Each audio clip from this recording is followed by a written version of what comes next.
Sachim, Dafain Vav Amud Aleph, bonjour. C'est magnifique. On est en train de parler du Korban Pessah et on rentre dans tous les dîmes de Issour Ve'eter, de Choulin. Parce que justement, pour voir exactement comment faire pour qu'il soit kasher ce Korban Pessah. Vous vous rendez compte, le Mashiach va venir, comment on va faire? Même celui qui n'est pas Kohen, qu'est-ce qu'il va faire? Il faut bien qu'on fasse cuire notre Korban Pessah. Voilà, toutes les halachot là nous sont présentées sur un plateau d'argent. Donc on reprend le mout précédent, la Mishnah. Naga becharso shel tanur. Il est en train de faire son mishoui, là. On est en train de faire le mishoui. Oui, donc avec la broche, il faut pas que ça touche il n'y a pas de grille, il faut pas que ça touche la grille. Il faut pas non plus que ça touche la paroi du four. Pourquoi? On va expliquer tout ça. Nikofet mekomo. Si ça a touché, eh bien, l'endroit où ça a touché, il faut l'éplucher. Il faut enlever une fine couche parce que ça a cuit pas par le feu, ça a cuit par la paroi. On a dit que c'est tzlièche, il faut que ça soit cuit directement par le feu. Et tout ça, on va développer dans le Gemara. Nataf merutva la cheres.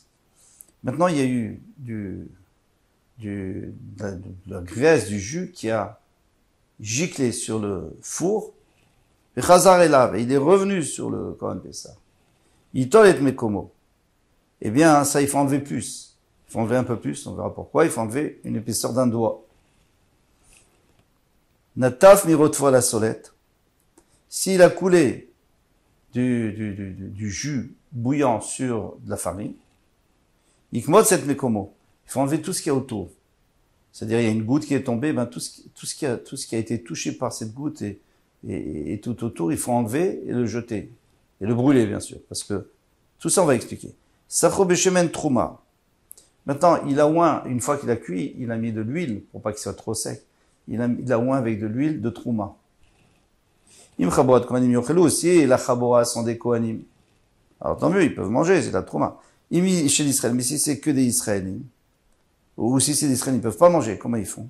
Im chayou, s'ils l'ont fait avant de le faire cuire. Ouais, il est encore cru, il y a des chenou, il suffit de laver, de rincer. Vim tzaliou, mais s'il est déjà cuit, yiklof et aritson, il faudra éplucher l'extérieur, c'est-à-dire tout ce qui a été oint, il faut l'éplucher et le brûler. On peut pas le manger. Parce que la trouma, elle est rentrée un peu dedans. Sachou beshemen shel maaser sheni. Maintenant, si on a oint avec de l'huile de maaser sheni, tout le monde a le droit de manger maaser sheni, et on a Yerushalayim, il n'y a pas de problème. Lo yasenu tamim abnei chabora. Mais il peut pas dire maintenant aux gens qui sont avec lui de payer-moi, parce que moi j'ai dépensé de l'huile. Parce que le maaser sheni, on peut le racheter que en dehors de Yerushalayim. Une fois qu'on est dans Yerushalayim, il faut le donner. Ou le manger ou le donner. À quelqu'un qui va manger Yerushalayim. Shen podi maaser sheni Yerushalayim, on peut pas racheter du maaser sheni à Yerushalayim. On va expliquer tout ça. Itma. Cham le tocham. Divrei akol asur. On va donner une petite introduction. Cham le tocham. Il y a du chaud qui est tombé dans du chaud. Alors ça peut être de la viande avec du lait, de la viande avec du fromage, ça peut être aussi de la viande assoura interdite avec de la viande permise. Alors assour. D'accord, c'est normal, c'est assour. Pourquoi? Parce que le issour, comme les deux sont chauds au contact, le issour rentre dans le éther. Et donc tout est interdit. Tsonen est hors tsonen. Mais si c'est froid, si c'est à froid que ça a touché, du fromage avec du lait, ou du fromage avec de la viande, ou même de la viande avec du lait, eh bien, des vrais accords, d'après tout le monde, il faut rincer, bien sûr. Alors, si on va quand même dire une petite introduction. Ça dépend si c'est sec ou pas. Si j'ai deux morceaux de viande, un kasher, un pas kasher, et c'est sec, eh bien, ça s'est touché. Eh bien, on enlève seulement une épaisseur d'un doigt. Parce que ça a pu rentrer un peu le goût du yassour dans le éther.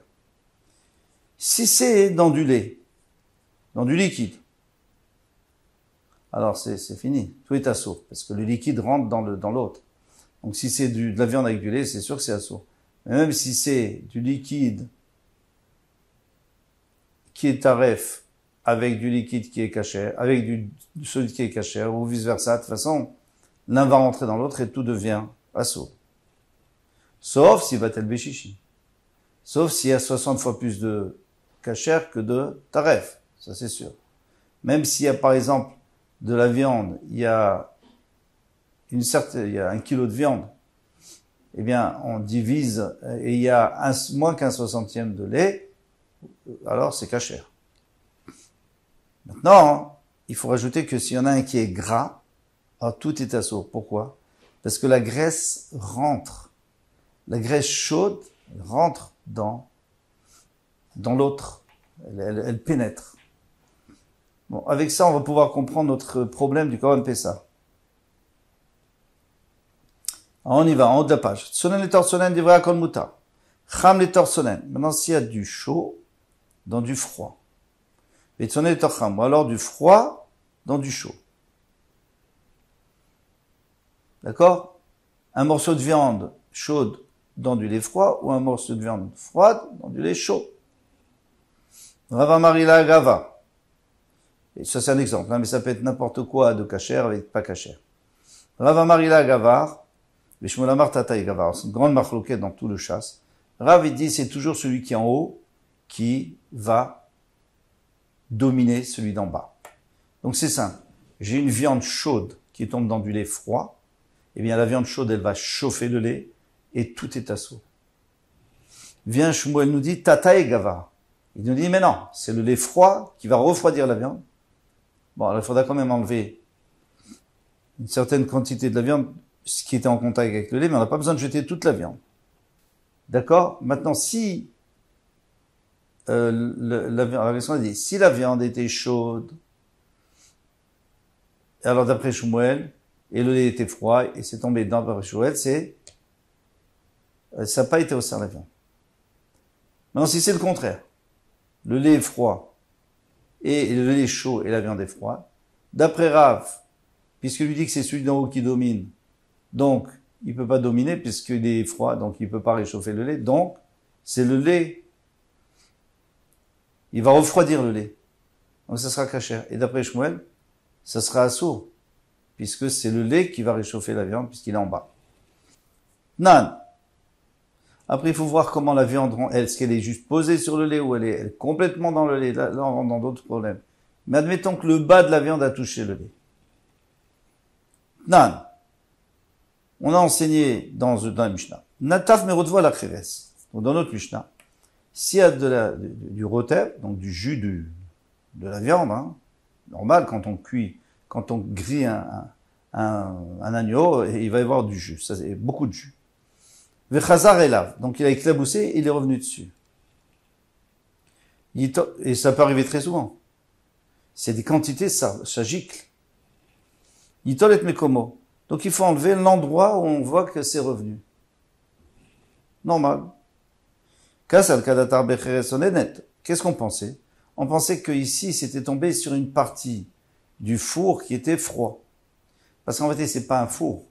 C'est un genre de barbecue, oui. Michoui, d'accord? Et donc il y a des braises en bas.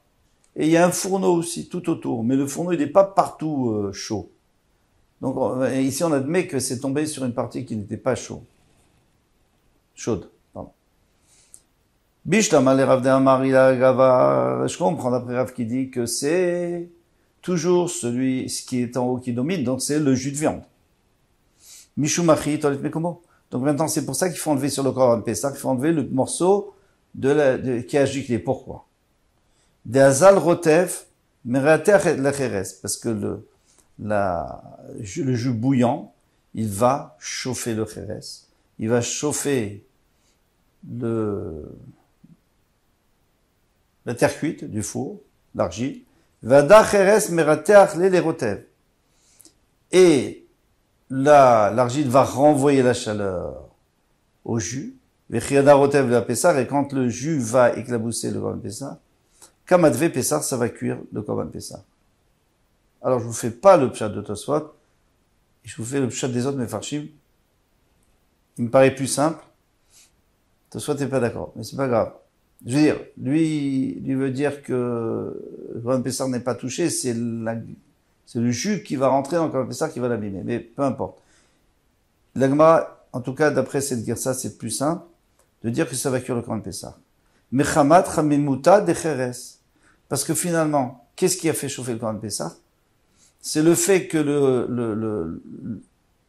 le jus a chauffé la partie du four. Cette partie, elle s'est chauffée, elle a réchauffé le jus, et ce jus est revenu dans le Corban Pessah. Alors je vous dis franchement, je me suis cassé la tête pour essayer de comprendre. Je n'ai pas trouvé d'explication dans les Mefarshim. Je n'ai peut-être pas assez cherché.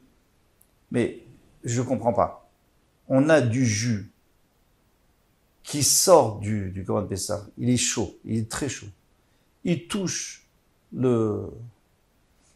même admettons que c'est celui d'en haut qui domine, comme Rav. Il touche le morceau d'argile, il perd déjà de sa chaleur, il se refroidit, et puis il gicle, il revient, et tu me dis qu'il cuit le Corban Pessah grâce au Kheres, grâce au morceau de Kheres, et pas à cause du feu. Ça veut dire quoi, ça? C'est pas logique. Il s'est refroidi et maintenant il cuit le Corban Pessah. J'ai pensé comme ça. Cette graisse, c'est de la graisse. D'accord? Ce jus, c'est de la graisse souvent. Ça peut monter à beaucoup plus que 100 degrés. C'est l'eau qui s'évapore à 100 degrés. Donc, admettons qu'il est à 150 degrés. Il va sur le Kheres, il descend à 120 degrés. D'accord? Maintenant, le Kheres, il le renvoie à cette chaleur. Disons qu'il perd encore. Il arrive à 100 degrés, il arrive sur le Corban. Tu vas me dire, oui, mais le Corban, il n'a pas besoin de ces 100 degrés puisque lui, il est directement sur le feu. Non. On parle qu'il est retombé sur une partie qui n'était pas en face du feu. Donc, le Corban, il a besoin d'une certaine chaleur. Alors, il va cuire de toutes les façons, mais ça va l'aider à cuire un peu plus vite. Et ça s'appelle la soul. D'après tout ce qu'on a vu jusqu'à présent. La Torah a dit qu'il fallait que ça soit Seli Esh. Donc, grillé par le feu. Il ne faut pas qu'il y ait autre chose. Alors, je vais aller un peu plus vite. Et là, les Shmuel. Mais selon Shmuel, Damar, Tata et Gavar, tout ça, c'est d'après Rav. Mais d'après Shmuel qui dit qu'on va d'après, c'est toujours celui d'en bas qui domine. Cheres, qui va d'être le Cheres. Donc, l'argile, puisqu'il est froid. Akouré Mikar, le Rotev. Il a refroidi le Rotev. Alors, maintenant, ce jus, il peut plus cuire quoi que ce soit. Je suis obligé d'enlever une certaine épaisseur d'un doigt comme il dit le Roche, du Corban Pessah. Alors, il répond qu'il Damar Avirmi Amar Shmuel Besoled Rotachat. Non. Ramirma, il dit que vous n'avez pas compris, même quand on avait parlé, parce qu'on a vu, on va le revoir tout de suite.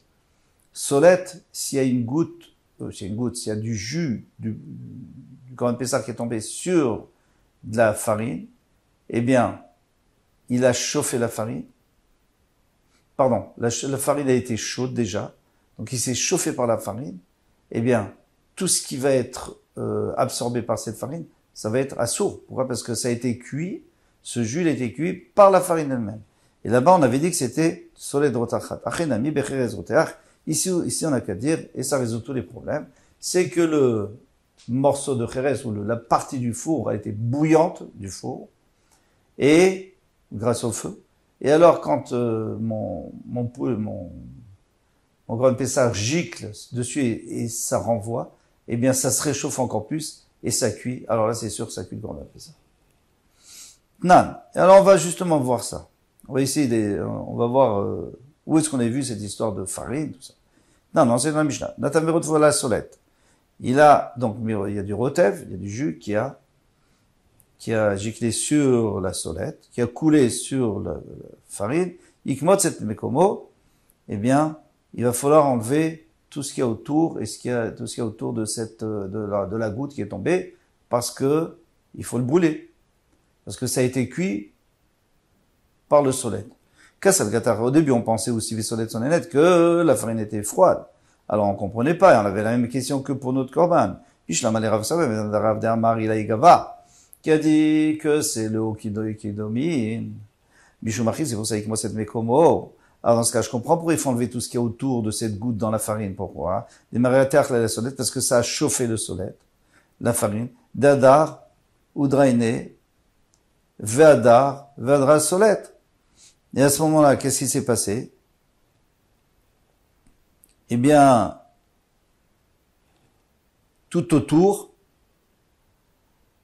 ça a chauffé et la farine, elle s'est chauffée. Elle a réchauffé le jus. Alors il faut dire que le jus n'était pas encore cuit. Et maintenant, grâce à ça, il a fini de cuire. Veka matver otev machmat chemouté des solettes. Donc c'est grâce. Alors je reprends. Excusez-moi, je ne me suis pas arrêté au bon endroit. Demarter solette, le jus qui est tombé sur la farine, il a réchauffé. Dadar oud rané.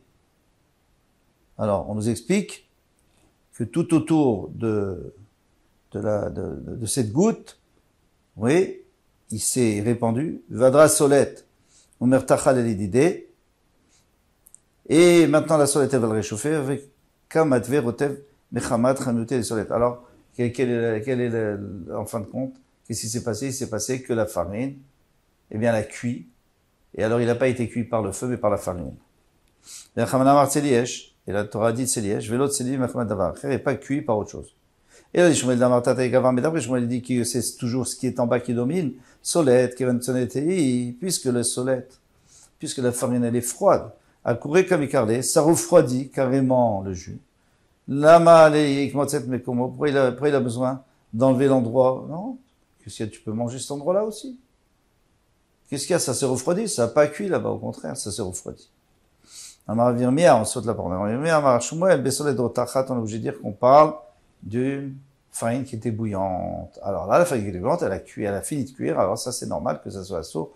Alors on dit la même chose pour notre Korban Pessar qui a giclé sur le Kheres, sur l'argile. C'était de l'argile du four qui était bouillante. Nam, Sakou Beshemen Shel Trouma. Maintenant, s'il a enduit avec de l'huile de Trouma, Im Chabrat Kohanim, Yochelou, il n'y a pas de problème. Vous savez, un korban, il peut être sec. Alors, on peut mettre avant ou après. Hein, si c'est avant, c'est pas de problème, on peut le laver. Mais si c'est après, pour pas qu'il soit sec, on met de l'huile. Im Shel Israël, si c'est maintenant une Chabrat d'Israël, Im Chayou, il y a des créneaux. S'il est encore cru et froid, alors il peut le rincer, c'est tout. Im Tseliou. Maintenant, s'il est déjà grillé, il clofe et tapitson, il va falloir éplucher l'extérieur. Bishlam, les Rav d'Amarila et Gavar, ça va bien, d'après Rav qui dit que ce qui est en haut, c'est lui qui domine. Alors, qu'est-ce qui est en haut? Amtoul et Achisa Gelebe Klipa. C'est pour ça que ça suffit Klipa. Pourquoi? Parce que lui, il est froid. Lui, il est froid. Donc, c'est vrai qu'il va rentrer un peu, mais pas beaucoup. Parce qu'il va tout de suite se refroidir. Donc, il faut enlever une épluchure. Très très fin. Mishum de ilaetsoen, parce que ce qui est en haut, c'est-à-dire ce qu'on a mis, l'huile qu'on a oint dessus, eh bien, c'est froid. Donc, il ne sait pas s'il est en dessous. Alors, ils disent des poskim que ça s'appelle aussi dessus, c'est dessus. Et là, les Shmuel d'Amar, Tata Gavar, mais d'après les Shmuel qui dit que c'est ce qui est en dessous qui domine, qui va de Cham ou Mivlabala, puisqu'il est chaud, eh bien, il va absorber, puisque, qu'est-ce qui est en dessous? C'est le korban il est bouillant. Donc, il va tout absorber. Donc, il devrait assaut. Amai Sagel Klipa. Il tsar les gambés. Pourquoi tu m'as dit qu'il suffit d'enlever une épluchure? Il faudrait complètement le jeter, le brûler. Il répond, Chanesicha de Mashou Be'alma ou Davida. Il dit, mais non. Parce qu'on n'a pas versé d'huile, on a oint, c'est pas beaucoup, ça va pas très loin, ça peut pas rentrer très loin. Il n'y a pas assez d'huile pour rentrer tellement loin. Tania Kavate de Shmuel. Alors, vous allez voir que bien qu'en vérité, Beisurim, l'alacha, c'est toujours comme Rav. Ici, l'alacha, c'est comme Shmuel. C'est Tata et Gavar, et il y aura beaucoup de nafkaminot. Dans tout le chasse, dans Shabbat, Bichou, tout ça. Tata et Gavar, c'est celui d'en dessous qui domine. Et toujours celui d'en dessous. S'il est chaud, et celui qui, eh bien, il réchauffe tout. S'il est froid, il refroidit tout. Pourquoi? Parce qu'on a des preuves. Tania Kavete de Shmuel, Cham le toch chamaso. Si on a mis du chaud, dans du chaud, un c'est assour, un qui est mouta. Chen sonen le chanten le toch chamaso. Ou alors, si maintenant on a mis du chaud dans du chaud, ben, tout est assour, c'est normal. Ou alors du froid, dans du chaud, c'est assour aussi. Pourquoi? Parce que c'est celui d'en dessous qui domine, comme Shmuel. Cham les tortsonel. Maintenant, si c'est du chaud dans du froid, avec son les tortsonel, madiach, il suffit de le laver. Pourquoi? Parce que comme le froid est en bas, Donc, c'est tout, et c'est lui qui refroidit. Cham et tortsonen madiar, demande l'agma, c'est pas très bien ça, pourquoi? Parce que c'est presque vrai, mais pas tout à fait. Du chaud dans du froid, il suffit de laver. C'est vrai que le froid va refroidir. Il y a un morceau de poulet bouillant qui est tombé dans du lait, c'est vrai que le lait froid va refroidir. Mais en attendant, il a déjà absorbé un petit peu. Kivan de chamou, puisqu'il est chaud, le temps qu'il refroidisse. Et Efchar de l'obala pourta, c'est pas possible qu'il n'a pas absorbé un petit peu de lait. Klipa miad nivlaye, au moins, il faudra enlever l'épluchure. Et là, Emma, cham et torsonen kolef. Alors, il faut changer un petit peu et de dire que c'est vrai. Si c'est du chaud dans du froid, il suffit d'éplucher. Tsonen torsonen, madiach, mais si c'est du froid dans du froid, eh bien, il suffit de laver. Tanya idar. Il y a encore une autre braïta qui dit comme ça. Basa roteach, shenafal chalav. Alors, avant, il n'avait pas précisé ce que c'était. Il y avait du issour, il y avait du moutard. Maintenant, basa roteach, shenafal chalav roteach. De la viande bouillante qui est tombée dans du lait bouillant. Ou alors de la viande froide qui est tombée dans du lait bouillant. Assour, c'est assour. Pourquoi? Parce que tata est gavar comme chouet. Maintenant, si c'est du chaud dans du froid. Alors, si c'est du froid, il s'est refroidi. De toute façon, c'est froid, madiar, il lave. Madiar, demande la Gemara, mais même, question de dire, la viande, elle est chaude, elle va dans le lait froid, mais finalement, elle a absorbé un peu de froid, un peu de lait. Puisqu'il est sur le temps qu'il se refroidit, c'est impossible qu'il n'ait pas absorbé un petit peu, qu'il n'ait pas mis un nivet. Au moins, il faudrait enlever une épluchure. Et là, il cham le tortsonen kolef. Si c'est du chaud dans du froid, il épluche. Sonen le tortsonen madia. Mais du froid dans du froid, alors il suffit de laver. Tout est clair. Amarmar. Sonen le tortsonen madia.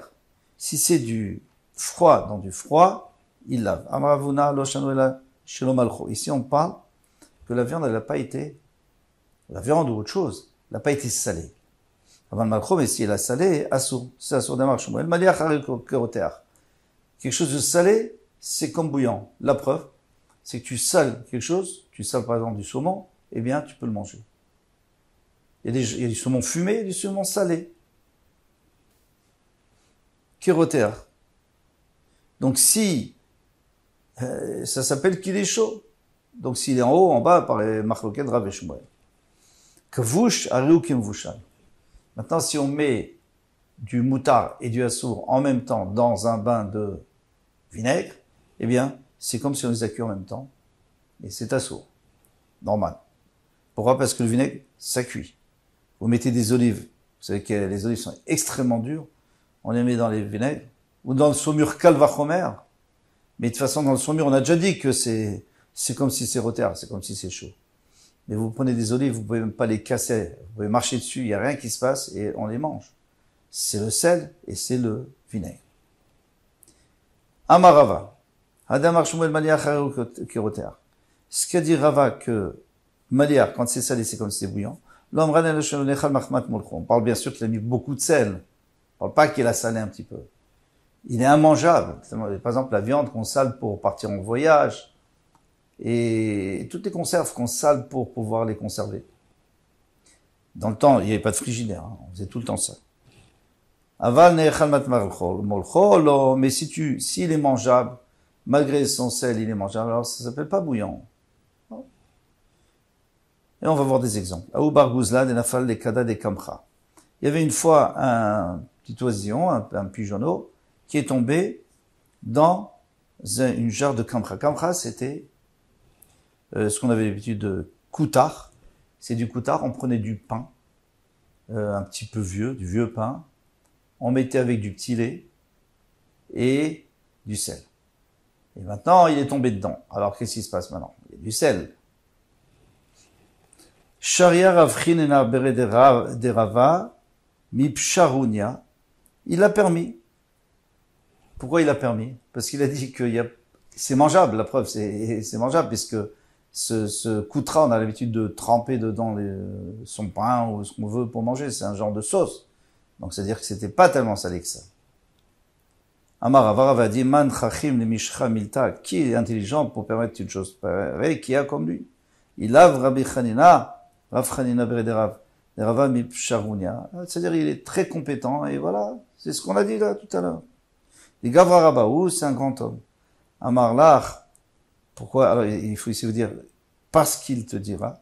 Qui a marché Shmuel Maliach Rotéar? Quand est-ce que Shmuel a dit que Maliach c'est comme Rotéar? Que si c'est salé, c'est comme si c'est bouillant. Parce que tu peux pas le manger à cause du sel. Il y a tellement de sel, c'est immangeable. Il faut le rincer. La viande aussi, on l'a rincée, on l'a trempée même pour enlever le sel, la viande qu'on avait salée pour la conserver. Mais lui, on peut le manger. Et tout ce qu'on a dit ici, c'est quand ton pigeon d'eau, il est cru.